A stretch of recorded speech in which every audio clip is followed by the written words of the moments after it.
What are the main states to watch out of the 14 voting today? Okay, And one pretty territory. exciting things actually to look here to see how well Bernie Sanders is going to do today and how well Joe Biden is going to do. Now he has been buoyed by the support of Amy Klobuchar and by Pete Buttigieg, and there's also someone else who's thrown their hat into the ring behind Joe Biden, and that is Beto O'Rourke, who did quite well in the early part of this election campaign. So if you look at the states, you have for Bernie Sanders a favourite for him today are Vermont, Maine, Tennessee and California. If he pulls all those off, he's going to get 519 delegates. Now, to pull it off and be really sure of obtaining the Democratic nominee for president, you need 1,990 delegates. So none of the candidates near to getting that number so far. But today, Super Tuesday, when there are a lot of delegates, 1,357 up for grabs, that can fundamentally change the picture over who is the favourite to win.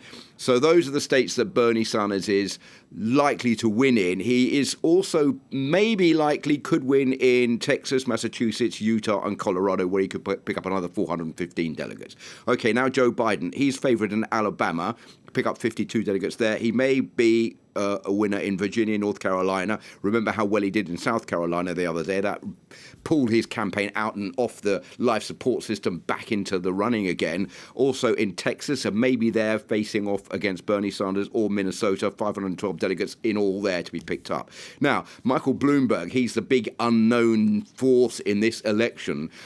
He's put in $500 million of his own money, as we were just hearing in that report. He says he's willing to put another $500 million of his own money into this campaign if it means that he's going to win. Michael Bloomberg is playing on the fact that he thinks Joe Biden is too much of a has-been. He's been around too long. He's been in the Senate for years. He was a former vice president. People want someone new. They may have more confidence in. And he's also playing on the fact that Bernie Sanders is far too left-wing in the Democratic Party, and therefore he is the man to knock Bernie Sanders out of the ring as well. Okay, he stands a chance maybe in Arkansas and in Oklahoma, 68 delegates there, and also maybe Virginia and North Carolina if he's facing off with Joe Biden, another 209 delegates, which moves us on to Elizabeth Warren. Now, Elizabeth Warren, she is trailing in the opinion polls, but she could do pretty well in Massachusetts. That's her state, where she could pick up 91 delegates, but she may also do quite well in Colorado and also in Utah, where there are another 96 delegates up for grabs. So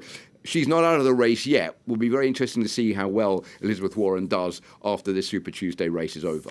What about nationwide polling, Philip? What's it been saying going into this? Well, if you look at how the polls are running in the US overall, as far as the Democrats are concerned, it's still Bernie Sanders who's largely out in front with 25.5%. This is according to a Real Clear Politics opinion poll, which was released just at the start of this week. Joe Biden's in second place on 20%, 15% for Michael Bloomberg, who's hoping to boost his chances today, and 14% for Elizabeth Warren, who's only just 1 point behind Michael Bloomberg. So I think with the departure of Pete Buttigieg and also of Amy Klobuchar, that has certainly boosted Joe Biden's chances of pulling off this Democratic nominee. So it's going to be very interesting today to see two things. One, how well Bernie Sanders is going to do as a result of this boost that Joe Biden has got, and how well Michael Bloomberg is going to do, because he's in the race for the first time now, having not taken part in any of the primaries and caucuses that have taken place so far. So this is going to be a make or break situation, I think, for Michael Bloomberg today. And just to wrap up, a lot of people have been talking about this as being really a two-man race at the moment between Joe Biden and Bernie Sanders. Do you agree? It is basically a two-man race. I think it's a disappointing race for the female candidates because they were hoping to do a lot better. But many people are saying several things in the US. One is that the US is not ready for a female president. Second, the US is not ready for a gay president in the form of Pete Buttigieg, which means that now we have got back to the old candidates back again in the race in the form of Joe Biden and also Bernie Sanders. It'll be interesting to see how Mike Bloomberg does. He says, well, I'm not going to get into a race I'm not going to win, but he's still got a lot of ground to cover if he's going to win this race. And to see who he takes votes away from. Philip, thank you for that. Philip Turrell there.